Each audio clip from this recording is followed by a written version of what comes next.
여러분 한 주간 잘 지내셨죠?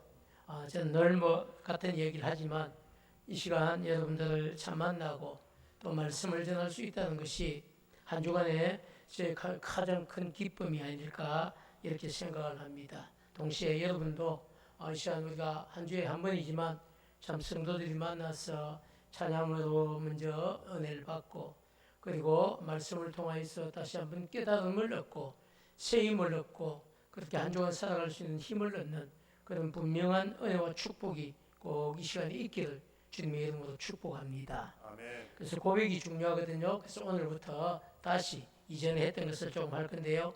옆 사람을 딱 바라보면서 오늘도 말씀 통해 은혜 받읍시다. 한번 인사합시다. 시작.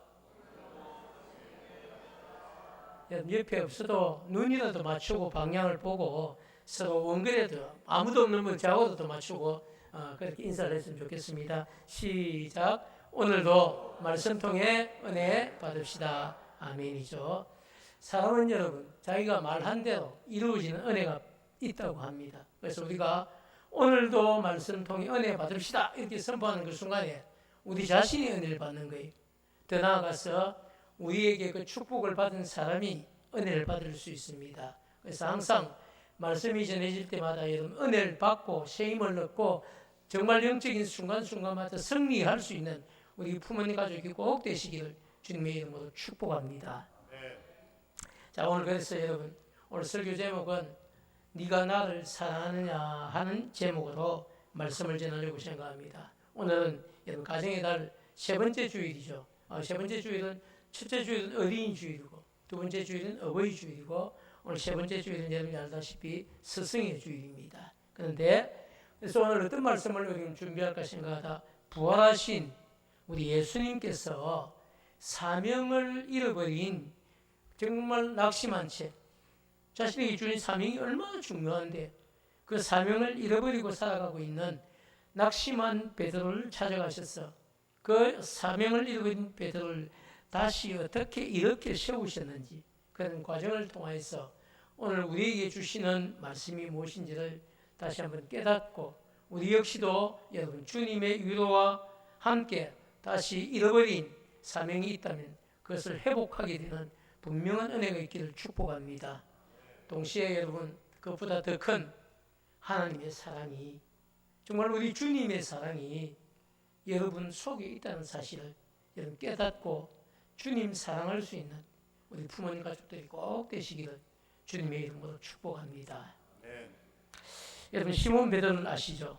시몬 베드로는 여러분 예수님께서 갈릴리라고 하는 곳에서 복음을 전하시기 시작했던 그 출발 그 순간부터 예수님께서 십자가에 달려 돌아가시기까지 공생의 그 3년 동안을 함께 동고동락하면서 살았던 정말 특별히 사랑했던 제자 12명의 제자가 있지만 그 중에 3명, 세 손가락 안에 드는 제자가 누구냐 했을 때 제일 첫 번째 나온 제자 이름이 뭡니까? 베드로입니다. 그저 수제자로 해도 될 만큼 그래서 주님이 정말 어떤 일을 하셨는지 또 주님이 어떤 분이신지 우리 주님에 대해서 어쩌면 가장 잘 알고 있는 제자가 베드로가 아닌가 싶을 정도고 또 주님도 무슨 일을 하실 때마다 항상 베드로에게 많은 대화를 하시고 그를 데려가시고 그에게 짐을 지우기도 하시면서 정말 믿고 사랑했던 제자가 시몬 베드로였죠. 자, 그런데 여러분 우리가 성경에 기록된 말씀들을 보면 예수님의 생애를 기록한 성경을 신약 성경의 복음서라고 이야기해요. 이 복음서를 우리가 살펴보면 예수님만 시몬 베드로를 사랑한 것이 아니고요. 시몬 베드로 역시도 예수님을 특별히 사랑했던 제자였다는 사실을 알 수 있는데 얼마나 여러분 사랑했는지 심지어는요. 예수님을 위하여서 자신의 목숨까지도 버리겠다고 고백을 했던 제자가 시몬 베드로입니다. 제 얘기가 아니고 요한복음 13장 37절을 보면 정확하게 나타나 있는데요. 요한복음 13장 37절을 보면 베드로가 이르되 주여 내가 지금은 어찌하여 따라갈 수 없나이까 주를 위하여 내 목숨을 버리겠나이다. 이미 어느 정도인지 알겠죠? 베드로가 주님을 위해서 내 목숨까지도 아끼지 않고 버리겠다고 직접 고백을 할 정도. 다른 제자가 옆에 있거나 말거나 여러분 주님을 향해서 그런 고백을 할 정도로 주님을 사랑했던 제자가 베드로였습니다. 그런데 여러분 그렇게까지 사랑한다고 고백을 했던 이 베드로가 너도 예수님의 제자 중에 한 사람이 아니냐고 하는 이런 질문 앞에 나는 아니다 라고 하면서 한 번도 아니고 세 번이나 예수님을 부인하는 일을 그가 경험하게 되는 겁니다. 어떤 상황에서 예수님을 부인하는지 어쩔 수 없는 상황인지 아니면 부인하지 않아도 되는 상황인지 우리 한번 체크를 해봐야 되는데요. 첫 번째 부인한 상황을 보겠습니다. 요한복음 18장 17절 말씀인데요. 이렇게 기록을 하고 있어요. 문 지키는 여종이 베드로에게 말하되 너도 이 사람의 제자 중에 하나가 아니냐 하니 그가 말하되 어떻게 얘기합니까?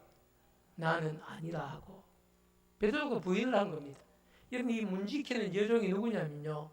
대제사장의 집에 그냥 문을 지키는 여종이에요.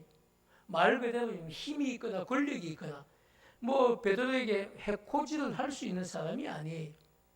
그냥 툭 던진 말이 당신 자세히 보니까 당신도 예수 그리스도라는 예수 나사렛 예수의 제자 중에 한 사람 같은데 아니냐라고 묻는 겁니다. 베드로가 어떻게 이야기합니까? 나는 아니라고 이야기를 하는 겁니다. 자, 여러분 한번 생각해 보시죠. 대제사장이 진문을 지키는 이 여종이 여러분 뭐 이렇게 그래 맞다고 대답을 한들 무슨 힘이 있습니까? 그죠? 그런데도 불구하고 시몬 베드로는 여러분 오늘 본문에 보면 아주 조금 망설이다가 뭐 이런 표현도 없어요. 어떻게 대답을 할까 고민하다가 나는 아니라 이런 장면이 없습니다. 주저없이 그죠? 조금도 망설임 없이 나는 아니야. 뭔 소리야? 난 아니야. 이렇게 부인을 한 겁니다. 여러분 한 번은 그럴 수 있어요.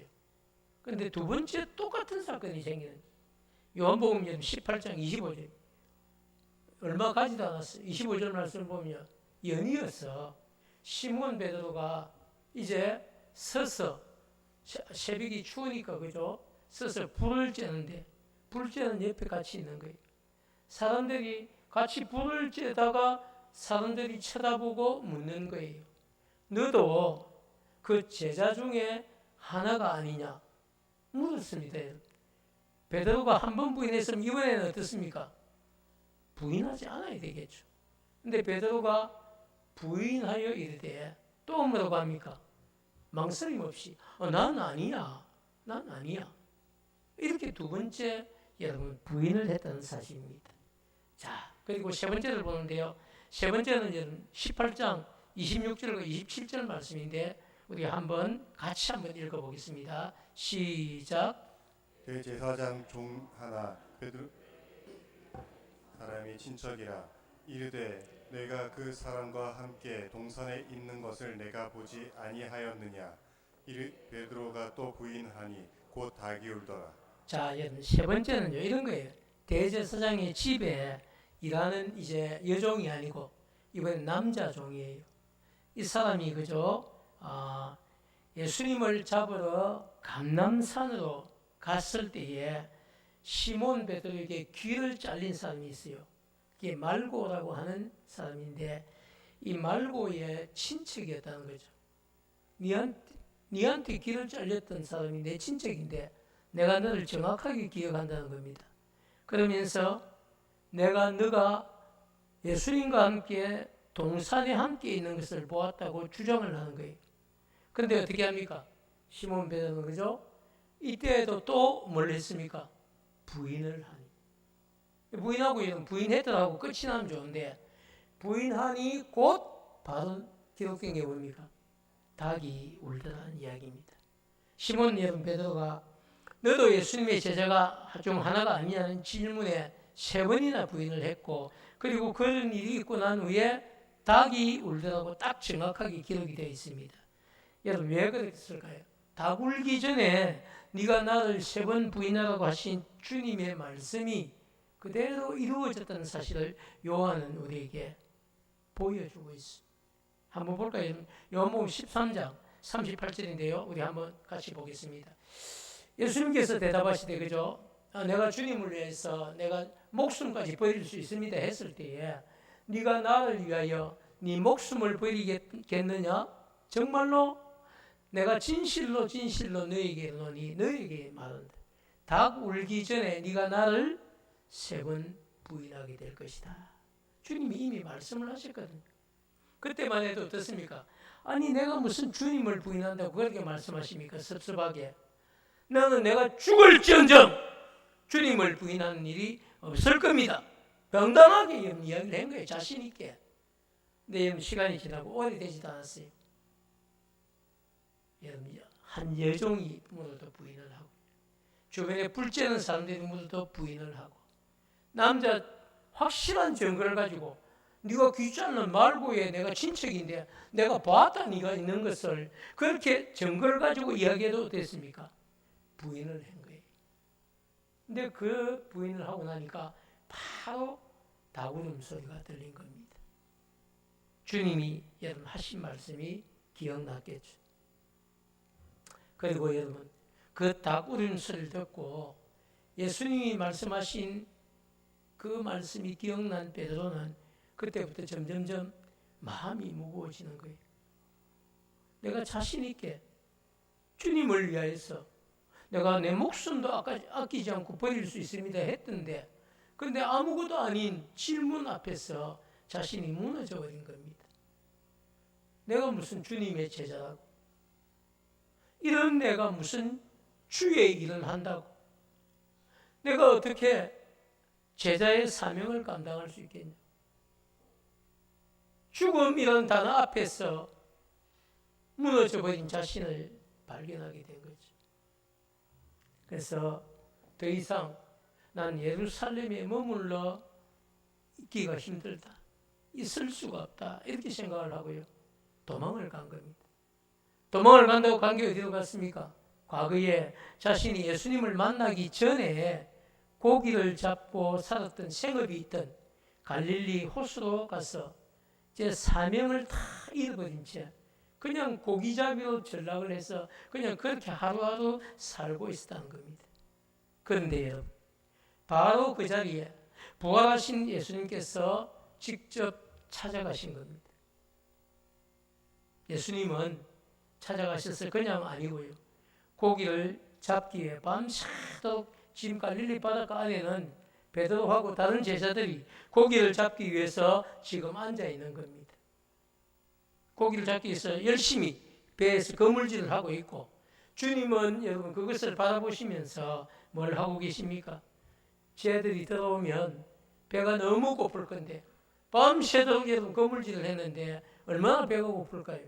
그래서 주님이 숯불에 구운 생선과 떡을 딱 준비해 놓으시고 들어오면 제자들이 먹도록 해야 되겠다 이렇게 마음을 잡수시고 주님이 생선을 굽고 떡을 굽고 이렇게 조반을 준비하고 계셨다는 겁니다. 자 여러분 혹시 숯불에 구운 생선을 잡수 보신 적 있으십니까? 아마 어촌에 있는 분들은 저도 오래전에 통영에서 개척을 할 때에 장로님들이 자기 배를 가지고 있는 분들이 있었거든요. 배를 가지고 나가가지고 돔 같은 걸 잡아오는 겁니다. 낚시를 해서. 그러면 연락이 와요. 목사님 잡수시러 어디서 이러면 가면요. 돔 회도 정말 맛있는데 회보다 더 맛있는 게 여러분 칠 때에 고기를 딱 칠 때에 돔을 바짝 뼈에 붙여 치는 게 아니고 한 1cm 정도 두께로 살을 붙여서 여러분 치고 그 생선 뼈다귀를 돔 뼈다귀를 숯불에 굽는 거예요. 그럼 아무것도 안 넣고 소금만 치면 되는 거예요. 소금만 치면 이 고기가 노락노락 굽히면서 기름이 여러분 톡톡톡톡 불에 숯불에 떨어지고 그리고 그걸 딱 잡수시면요 여러분 세상에 없는 맛입니다. 너무 부러워하시는데 그게 여러분 숯불에 구운 생선이 주님이 그 생선을 구워놓고 또 생선만 가지고 안 되니까 떡을 구워놓고 주님이 제자들을 지금 먹이시려고 그걸 지금 준비해놓고 기다리고 계시는 겁니다. 그리고 제자들 들어오는 거예요. 빈배로 들어오는 것이 너무 안타까워서 얘들아 고기를 좀 잡았느냐 이러니까 한 마리도 못 잡았습니다. 아이고 불쌍해라.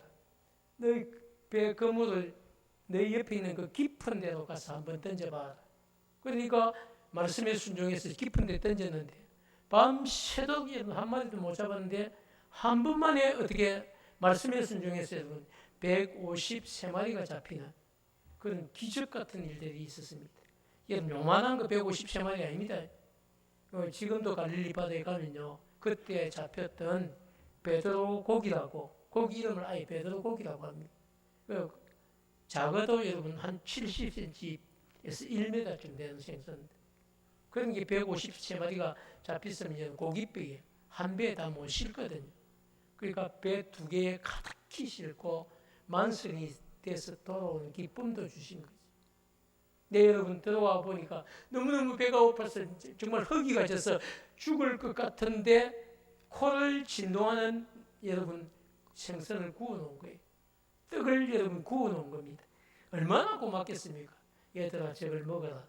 감사한 마음으로 먹죠. 먹고 난 뒤에 여러분 배가 이제 좀 불러졌을 때에 주님이 시몬 베드로를 향해 질문하는 겁니다. 그게 여러분 15절 말씀이에요. 오늘 15절 한번 같이 읽겠습니다. 시작. 그들이 조반 먹은 후에 예수께서 시몬 베드로에게 이르시되 요한의 아들 시몬아 내가 이 사람들보다 나를 더 사랑하느냐 하시니 이르되 예수는 그러하나이다. 내가 주님을 사랑하는 줄 주님께서 아시나이다. 이르시되 내 양을 먹이라 하시고. 아멘. 조금 본문이 길지만 그죠? 왜 읽으셔야 되냐면 읽으시면 의미가 전달이 되는 거예요. 그들이 조반 예수님께서 차려놓은 조반을 먹은 후에 예수님께서 시몬 베드로에게 말씀을 하시는 거예요. 질문하시는 거죠. 요한의 아들 시몬아 네가 이 사람들보다 나를 더 사랑하느냐. 이 비교급을 쓰고 있어요. 같이 제자들이 옆에 있죠. 네가 다른 제자들보다 나를 더 사랑하느냐. 옛날에 그런 고백을 했거든요. 베드로가 내가 다른 제자들보다 주님을 더 사랑합니다. 분명히 고백을 했어요. 다시 묻는 겁니다. 네가 나를 더 사랑하느냐 정말로 물으시는 거죠. 그러니까 이럴 때 주님 그러하나이다. 내가 주님을 사랑하는 줄 주님께서 아시나이다. 그러니까 주님이 너무 감사하게도 그렇다면 뭐하라는 겁니까? 내 어린 양을 먹이라 이렇게 말씀을 하시는 거예요. 자 여러분 한번 생각해 보시죠. 그런데 우리가 15절 말씀 보면요 예수님께서 시몬 베드로를 부를 때에 시몬 베드로야 이렇게 부르지 않습니다. 어떻게 부릅니까?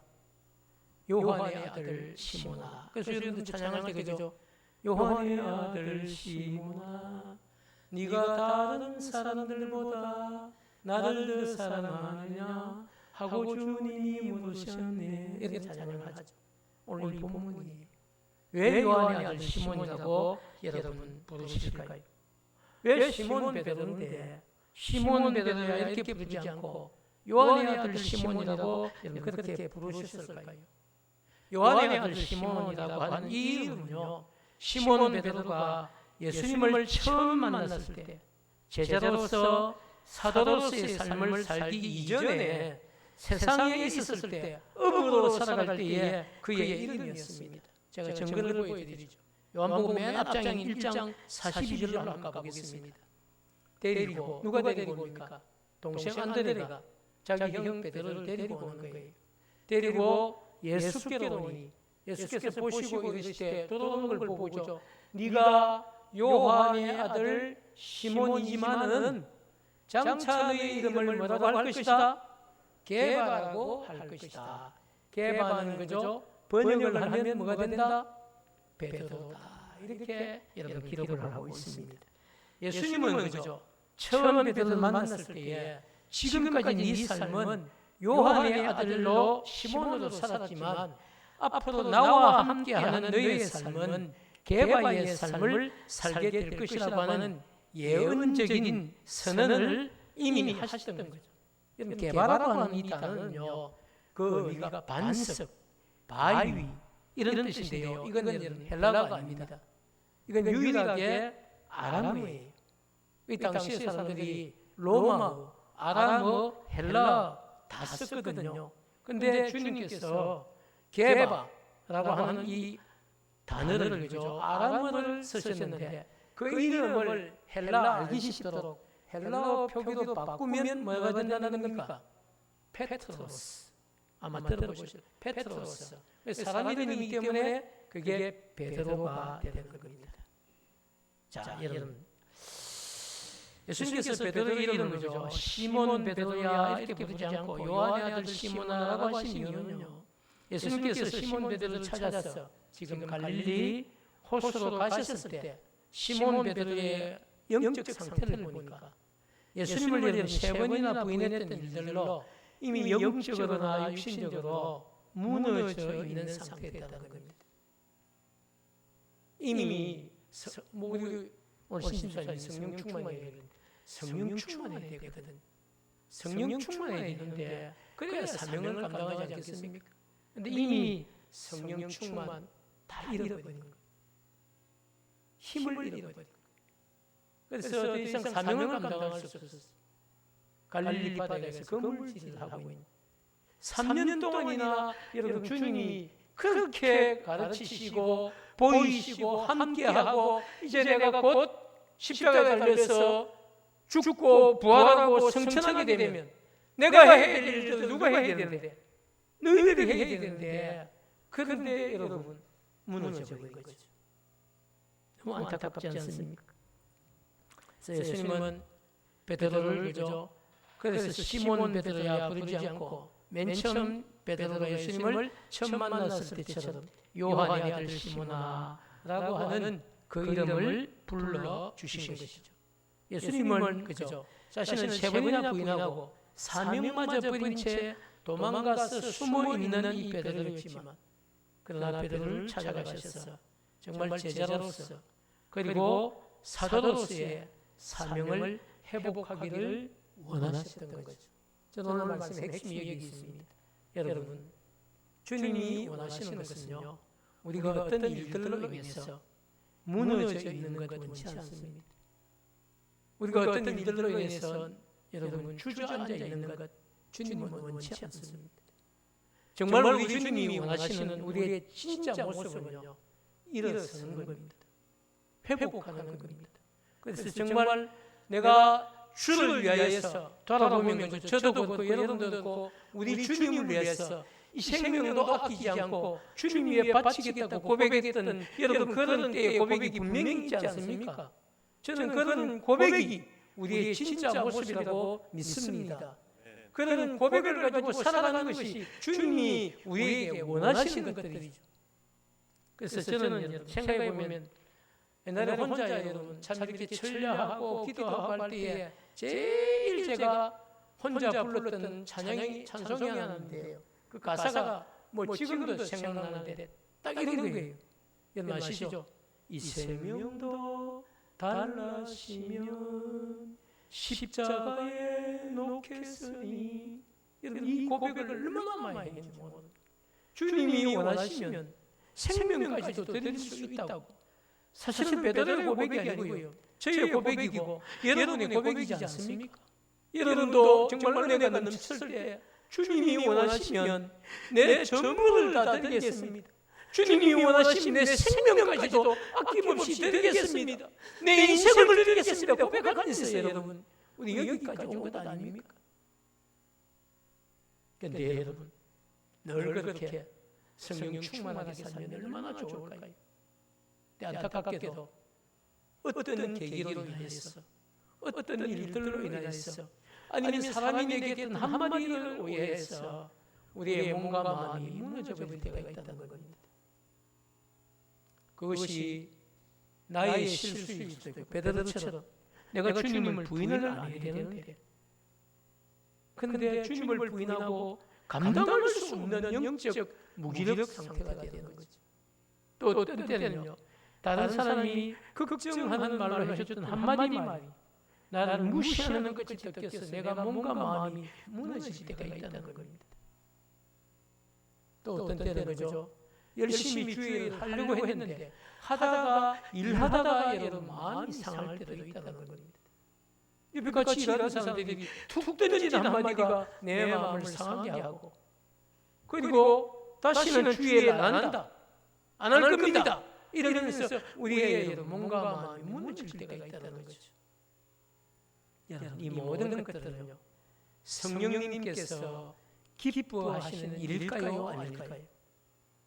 우리가 무너진 것을 보고, 우리가 여러분 정말 영적 무기력에 무너진 것을 보고 기뻐하실 주님은 아니라는 것이죠. 우리의 그 모습을 보고 기뻐하실 성령이 아니라는 이야기죠. 그런 모습을 보고 가장 기뻐할 대상이 누굴까요? 여러분, 사단입니다. 사단 마귀는요, 어떻게 하나님의 백성들이 어떤 이유든지 간에 이유 필요 없어요. 무너지는 것을 보고 싶어하는 겁니다. 주저앉는 것을 보고 싶어하는 거예요. 근데 여러분, 성령은 우리 안에서 말할 수 없는 탄식으로 너 무너지면 안 돼. 너는 일어서야 돼. 너는 내 백성이야. 너는 나를 위한 사명이 있어. 더 이상 주저앉으면 안 돼. 더 이상 무너지면 안 돼. 일어서야 돼. 그게 우리 안에 탄식하는 여러분 성령의 음성의 사실을 기억하시기 바랍니다. 잊으시면 안 됩니다. 그래서 우리 안에 여러분 어떤 일들이, 어떤 환경이 다가와도 우리가 잃어버리지 말아야 될 것 하나 분명하게 있는데, 그죠? 그게 뭡니까? 주님은 우리가 주님을 위해서 살아가기를 원하신다는 겁니다. 사랑하는 여러분, 이런 영적인 정말 분명한 은혜를 깨닫는 여러분 되시기를 축복합니다. 아멘. 사랑하는 여러분, 뿐만 아니라 오늘 계속해서 그죠? 주님은 3번이나 부인했던 여러분 이 베드로를 회복시키시려고 한 번만 해도 되는데 네가 나를 사랑하느냐고 3번이나 여러분 질문을 하시고 또 답을 받아내시는 거예요. 너무너무 신기하죠. 그래서 그 차례를 한번 볼 텐데요. 첫 번째 질문이 15절 말씀에 나타나는데 이런 이야기예요. 요한의 아들 시몬아, 네가 이 사람들보다 나를 더 사랑하느냐? 네가 과거에 고백했던 것처럼 더 사랑하는 것, 지금도 여전히 네가 나를 더 사랑하느냐라고 묻고 있는 겁니다. 자, 근데 여러분, 오늘 한글 성경에 전혀 나타나는데 헬라 성경, 신약 성경이 헬라 성경입니다. 헬라 성경에 보면요, 예수님께서 질문하신 이 사랑이라고 하는 이 헬라 단어가 아가페라고 하는 단어입니다. 아가페, 여러분 어떤 사랑인지 알죠? 하나님의 사랑, 신적인 사랑, 아가페. 이 아가페가 여러분 옆에 끝에 붙으면 아가파오도 되고 아가페스도 되고 아가파스도 되고 다 단어가 붙어지만 원어는 아가페예요. 예수님께서 네가 나를 아가페의 사랑으로 나를 사랑하느냐라고 물으시는 겁니다. 그랬을 때 여러분 베드로가 어떻게 대답합니까? 주님, 그렇습니다. 내가 주님을 아가페의 사랑으로 사랑하는 줄 주님 아시지 않습니까? 그래서 여러분 베드로가 그렇게 대답을 하자 주님이 말씀하시죠. 내 양을 먹여야 된다. 내 양을 먹이라고 하시는 겁니다. 그리고 여러분 두 번째 질문도 마찬가지. 두 번째 질문은 보면 16절에 그죠? 요한의 아들 시몬아, 이번은 비교급이 없어요. 그렇다면 네가 나를 진짜로 사랑하기는 사랑하느냐고 물으시는 거예요. 근데 여러분 두 번째 질문도 요한의 아들 시몬아, 네가 나를 여전히 아가페 하느냐라고 여러분 물으시는데 베드로는 여러분 선뜻 주님 내가 아가페 합니다라고 대답을 못하는 거예요. 그래서 사랑이라는 이 단어가 헬라어에 4개가 있거든요. 그 중에 두 번째 단어인 내가 주님을 필레오 합니다라고 대답을 하는 거예요. 필레오는 여러분 이 아가페 하나님의 사랑이 아니고 신적인 사랑이 이런 게 아니고 이 필레오는 친구와 친구 사이에 사랑하는 사랑을 나타낼 때에 필레오라고 하는 단어를 쓰는데요. 우정, 우애, 친한 친구 사이에 사랑하느냐고 물을 때 필레오로 물을 수 있습니다. 근데 주님이 네가 나를 아가페 하느냐 물으시는데 여러분 대답하기 어떻게 합니까? 저는 이제 아가페 한다고 대답을 할 수가 없고 필레오의 사랑으로는 사랑합니다라고 대답을 하는 거죠. 그래도 주님이 말씀하시죠. 내 어린 양을 먹이라. 필레오의 사랑. 그리고 여러분 마지막 세 번째 그죠? 세 번째 다시 물으시는 겁니다. 요한의 아들 시몬아, 네가 나를 사랑하느냐? 두 번째 그죠? 필레오 사랑하니까 예수님께서 세 번째는 그죠? 네가 나를 필레오로 하느냐라고 묻는 겁니다. 그럼 네가 진짜 우정으로라도 나를 진짜 사랑하느냐라고 물으시는 거죠. 그러니까 베드로가 여러분 근심하면서 대답을 주님 모든 것을 다 아시지 않습니까? 내가 주님을 사랑하는 줄 주님이 아십니다라고 고백을 하는 거죠.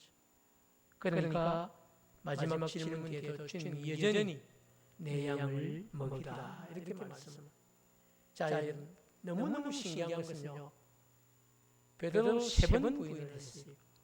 주님이 한 번만 확인해도 되지만 세 번을 물으시고 답을 받고 그리고 세 번을 다 그렇다면 내 양을 먹이는 것이 내가 너에게 준 뭐다? 사명이다. 여기 지금 갈릴리에 와서 그물을 던지는 이 일이 네가 할 일이 아니고 다시 네가 땅 끝까지 가서 복음을 전해야 되는 그것이 내가 너에게 준 사명이다. 그렇기 때문에 여기 있지 말고 속히 일어서서 네가 내 양을 먹이는 그 자리에 다시 네가 돌아와야 된다라고 말씀을 하시는 것이죠. 사랑하는 여러분, 우리는 오늘 주님을 세 번이나 부인하고 자신에게 부여되었던 사명까지도 다 팽개치고 주님을 만나기 이전에 살았던 갈릴리 바다로 돌아가서 낙심한 채 살아가고 그물만 던지고 있던 이 베드로를 우리가 보았습니다.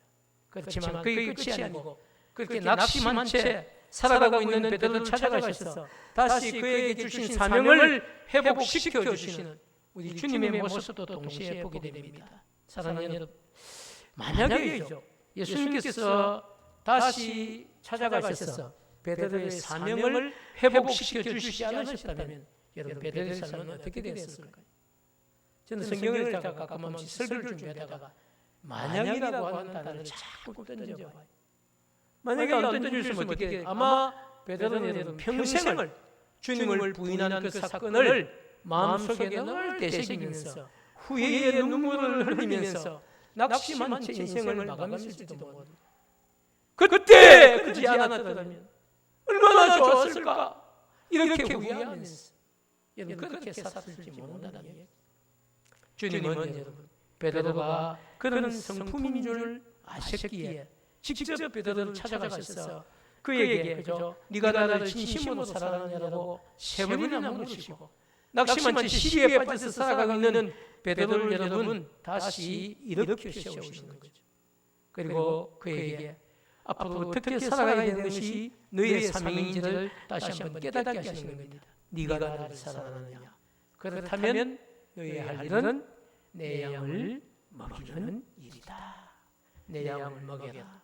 내 양을 먹여라. 내 양을 먹여라. 이렇게 말씀하십니다. 사랑하는 여러분, 오늘 말씀을 준비하면서 문득 저는 그런 생각이 들었습니다. 예수님께서 그저 베드로뿐만 아니라 우리가 삶의 현장에서 만약에 낙심한 채 살아가고 있다면 어떻게 하실까 하는 생각이 들었어요. 제가 낙심한 채 쓰러져 있다면, 여러분이 낙심한 채 주저앉아 있다면 우리 주님은 여러분 어떻게 하실까요? 저는 이게 오늘 정말 중요한 질문이에요. 잠깐 그런 묵상을 하다가 너무 감사한 대답을 얻었습니다. 그게 뭐냐면요. 예수님은 베드로뿐만 아니라 우리가 여러분 낙심한 채 살아가고 있어도 우리를 찾아오셔서 우리에게 주신 사명의 중요성을 깨닫게 하시고 다시 우리를 회복시켜 주시고 일으켜 주신다는 것이 저의 결론이었습니다. 여러분 베드로만 사랑하시는 주님이 아니시고요. 저와 여러분도 동일하게 사랑하시는 주님이십니다. 그렇기 때문에 여러분 혹시라도 나 같은 사람이 어떻게 주의 일을 한다고 하는 이런 의기소침한 마음으로 무너지지 않기를 여러분 바랍니다. 예수님께서 그죠? 오늘도 예배를 통해 여러분에게 묻습니다. 땡땡땡아 네가 나를 사랑하느냐 이렇게 묻시는 거예요. 우리 정인기 장로님 같은 거죠? 인기라 네가 나를 사랑하느냐 이렇게 묻힌다는 겁니다. 여러분 어떻게 생각하십니까? 그래서 오늘 한번 같이 해봤으면 좋겠는데요. 여러분의 이름을 부르는 거예요. 저 같으면 어떻게 됩니까? 강수죠. 강수신가? 강수야 네가 나를 사랑하느냐. 우리 주님이 저에게 물으시는 거예요. 제가 어떻게 대답을 해야 되겠습니까? 제가 주님을 사랑하는 줄 주님 아시지 않습니까? 이렇게 대답을 해야 되겠습니까? 안 저는 안 그래요. 네가 나를 사랑하느냐. 예, 주님 사랑합니다. 예, 주님 사랑합니다. 주님 사랑합니다. 저는 그런 고백이 있기를 축복합니다. 다시 한번 여러분 자신이 여러분 이름을 불러가면서 한번 해보겠습니다. 시작. 강수야 네가 나를 사랑하느냐. 안 하시는 분이 계시네요. 여러분 예배는 휴대폰 보고도 안 됩니다. 저를 보시고 자막을 보시고 여러분 한번 할까요? 시작. 강수야 네가 나를 사랑하느냐. 제가 강수한다고 여러분들 강수하면 안 돼요. 여러분 이름을 불러냅니다. 자 한번 할까요? 시작. 강수야 네가 나를 사랑하느냐. 어떤 대답을 할 수 있습니까? 예, 주님 사랑합니다. 제가 여러분에게 묻습니다. 여러분 주님을 사랑하십니까? 예, 저는 그런 고백이 여러분 오늘 설교시간뿐 아니라 여러분이 삶을 살아가시면서 정말 주님이 순간순간 여러분에게 물으실 거예요. 네가 나를 사랑하느냐? 라고 물으실 때 주저하지 않고 주님 제가 주님을 사랑합니다 라고 고백할 수 있는 우리 부모님 가족들이 꼭 되시기를 축복합니다. 사랑하는 여러분, 우리가 여러분 그렇게 낙심한 채 쓰러져 있으면요 그냥 두실 주님이 아니시고 여러분 무기력한 채 낙심한 채 그렇게 세상 가운데 살아가도록 그냥 방치해 두시는 우리 주님이 아니시라는 것을 저는 오늘 말씀드리고 싶습니다. 반드시 우리를 찾아오셔서 우리를 회복시켜 주시고 우리가 다시 사명을 감당할 수 있도록 우리를 일으켜 주시는 분이 누구십니까? 바로 우리 주님이십니다. 사랑하는 여러분, 정말 우리 주님의 마음을 가지고 정말 깨닫고 주님 사랑하는 마음으로 살아갈 수 있기를 축복합니다. 시간이 지나도 여러분 세월이 흘러도 또 주변 환경이 변한다고 해도 우리 주님을 사랑하는 변치 않는 사랑을 가지고 주의 일을 잘 감당하는 사명자들로 살아가시기를 축복합니다. 더 나아가서 그죠? 오늘 우리 스승의 주인데 그죠? 우리 가정의 자녀들 또 우리 교회 다음 세대 아이들을 가르치는 우리 교사들에게 정말 여러분들이 기도해 주시고 격려해 주시고 위로해 주시고 여러분 함께 협력할 수 있는 그런 우리 성도들이 꼭 되시기를 축복합니다. 그렇기 때문에 여러분 정말 우리가 교사들의 수고를 기억하고 진심 어린 위로 격려 그리고 더 나아가 관심과 기도를 함께 세워져 갈 수 있는 우리 부모님 가족들이 꼭 되시기를 주님의 이름으로 축복합니다. 기도드리겠습니다.